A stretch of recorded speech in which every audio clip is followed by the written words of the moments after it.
Jeremías 36, 6 al 9 dice: Después mandó Jeremías a Baruc, diciendo: Yo estoy preso y no puedo entrar en la casa de Jehová. Entra tú, pues, y lee de este rollo que escribiste dictado de mi boca, las palabras de Jehová a los oídos del pueblo. En la casa de Jehová, un día de ayuno. Y las leerás también a oídos de todos los de Judá que vienen de sus ciudades. Y Baruc, hijo de Nerías, hizo conforme a todas las cosas que le mandó el profeta Jeremías, leyendo en el libro las palabras de Jehová en la casa de Jehová. Y aconteció que en el año 5 de Joacim, hijo de Josías, rey de Judá, en el mes 9, que promulgaron ayuno delante de Jehová a todo el pueblo de Jerusalén y a todo el pueblo que venía de las ciudades de Judá a Jerusalén. ¿Qué es lo interesante de esta escritura? Bueno, en primer lugar, pues Jeremías estaba en la cárcel, entonces Jeremías está encarcelado, dice: yo no puedo ir a predicar, pero tú me vas a ayudar. Yo te voy a dictar algunas cosas y estas cosas que ya te dicté, ahora vas y las compartes con ellos. Sin embargo, hubo especificaciones que Jeremías le dio a Baruc, y no sé si las notaste. Una de ellas fue, bueno, vas a leerlo en la casa de Jehová, vas a leer a todo el pueblo, pero también lo vas a hacer en un día de ayuno, dice el versículo 7. Y entonces vemos justamente en el versículo 9 que eso es lo que sucede. En el mes 9 del año 5 se promulga ayuno delante de Jehová a todo el pueblo de Jerusalén. Y entonces todo el pueblo que venía de las ciudades de Judá hacia Jerusalén, pues viene a hacer esta parte del rito o del llamado, ¿no? ¿Qué es lo que me llama la atención de esta escritura y por qué es significativa para mí? Ven, sígueme nos invita a ver a Baruc como esta persona valiosa, o a honrarla por sus esfuerzos al conservar la palabra, al escribirla y al que ahora la podemos disfrutar. Sin embargo, creo que hay otra lección en Baruc que podemos aprender para nuestro propio discipulado y nuestro propio ministerio. Quiero que pongas mucha atención en las fechas. El versículo 9 dice que esta reunión de ayuno se hizo el mes 9 del 5º año de Joacim. Si nosotros vamos al primer versículo del capítulo 36, leemos: Y aconteció que en el 4º año de Joacim, hijo de Josías, rey de Judá, vino la palabra de Jehová a Jeremías diciendo: Haz que Baruc escriba un pergamino, etc. Entonces, ¿cuál es la línea de tiempo? La línea de tiempo es que en el año 4, Jeremías está encarcelado y le dice a Joacim: Oye, yo no puedo ir, necesito que tú escribas lo que te voy a dictar y les prediques. Pero necesito que sea al pueblo, necesito que sea a todos, necesito que sea a las personas que vienen de Judá a Jerusalén, y necesito que también sea en un día de ayuno. Y me imagino a Baruc diciendo: pues ok, supongo, sí, hagámoslo. ¿Cuándo fue ese día de ayuno de acuerdo a las escrituras en el capítulo 9? En el año 5, en el mes 9. No fue inmediato, no fue en ese momento. Baruc tuvo que esperar para poder cumplir con la asignación que había recibido del profeta. ¿Por qué esto es significativo para mí? Porque creo que muchas veces en nuestro ministerio, en nuestros llamamientos, en las cosas que hacemos por el reino, vamos a estar en una situación parecida a la de Baruc. Tenemos una asignación, realmente no suena tan difícil, es algo que puedo hacer, pero por algún motivo las circunstancias no terminan de alinearse. Las circunstancias no acaban de ser ideales para que yo lleve a cabo aquello que se me asignó. Bueno, en ese caso sería bueno aprender del ejemplo de Baruc, quien esperó pacientemente el momento para actuar. Para poder ejercer un buen ministerio tenemos que entender que tanto la diligencia como la paciencia tienen que estar integradas y combinadas en nuestro ser. Tal como la fe no puede ser sin las obras, la diligencia y la paciencia no pueden ser la una sin la otra. Si uno trata de ejercer diligencia sin paciencia o paciencia sin trabajo diligente, acabaremos quebrándonos a nosotros mismos. Son principios que deben de ir de la mano. Y creo que Baruc lo ejemplificaba muy bien. Otro ejemplo de este tipo de determinación y perseverar y esperar y tener paciencia al mismo tiempo es el presidente Nelson.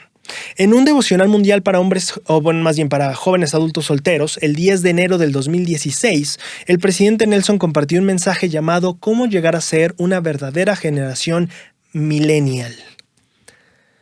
En este discurso él dijo lo siguiente, dirigiéndose a los Haas. Sé lo inquietante que puede ser que se te pida hacer algo que parece exceder por mucho tu capacidad. Yo había sido miembro del Quórum de los 12 Apóstoles solo durante 19 meses cuando falleció el presidente Spencer W. Kimball. En la primera reunión de la primera presidencia y del Quórum de los 12 Apóstoles, tras la ordenación del presidente Ezra Taft Benson como el nuevo profeta, este profeta, Ezra Taft Benson, dio asignaciones específicas a los 12, entre ellos el presidente Nelson. Las instrucciones que él me dio incluyeron lo siguiente, dice el presidente Nelson. Elder Nelson, usted debe abrir los países de Europa Oriental para la predicación del Evangelio. El presidente Nelson continúa. Eso fue en 1985. Durante aquellos años políticamente tensos que llamamos la Guerra Fría, no solo había un muro literal que dividía la ciudad de Berlín, sino que toda Europa Oriental, su asignación, se hallaba bajo el opresivo yugo del comunismo. Las iglesias estaban cerradas y la adoración religiosa estaba estrictamente limitada. El presidente Nelson continúa. Yo había pasado gran parte de mi vida profesional abriendo corazones para efectuar cirugías vitales, pero no tenía experiencia alguna que me hiciera creer que yo podría abrir países para la predicación del Evangelio. No obstante, un profeta me lo había asignado. Así que me dispuse a hacer aquello que parecía ser totalmente imposible. Antes de continuar con el relato, solo quiero hacer énfasis en esta parte. Podemos ver tal vez como la conexión entre el presidente Nelson y Baruch en esta parte, como ambos dicen, el profeta de Dios me ha dado una asignación, lo debo de hacer. Puede parecer imposible. Bueno, Jeremías, es que sabes, no todos vienen de Judá a Jerusalén. Oye, no se da tan frecuente un día de ayuno en que llamen a todos a ayunar. A todo el pueblo, Jeremías, eso está muy raro que pase. Bueno, un profeta de Dios me lo asignó y vamos a ver cómo hacemos. Y así tengamos que trabajar con mucha diligencia, con mucha paciencia, las dos combinadas, se va a hacer. Y el presidente Nelson ejemplifica ese mismo principio también. El presidente Nelson continúa. Desde el principio aparecieron obstáculos en el camino. Llegué a la mayoría de países sin saber a dónde dirigirme. Aun cuando podría o llegaba a averiguar el nombre del funcionario gubernamental correspondiente, no era extraño que la reunión se cancelara a último momento o se pospusiera.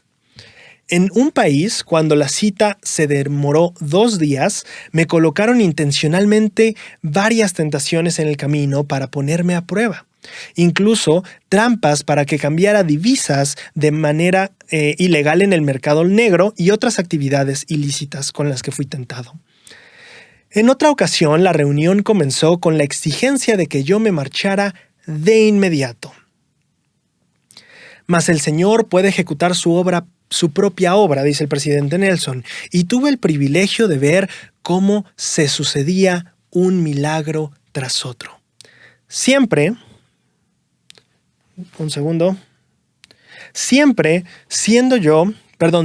y solamente después de que había dedicado a la labor mis mejores ideas, mi esfuerzo más osado y mis más fervientes oraciones. Algunos de aquellos países concedieron el reconocimiento a la iglesia antes de que cayera el muro de Berlín. Otros lo hicieron un tiempo después. En el año 1992 pude informarle al presidente Benson que la iglesia ya estaba establecida en todos los países de Europa Oriental.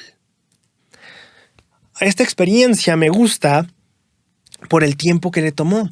Él dice que empezó esta asignación cuando el presidente Benson fue el profeta, cuando murió el presidente Kimball, que fue en 1985.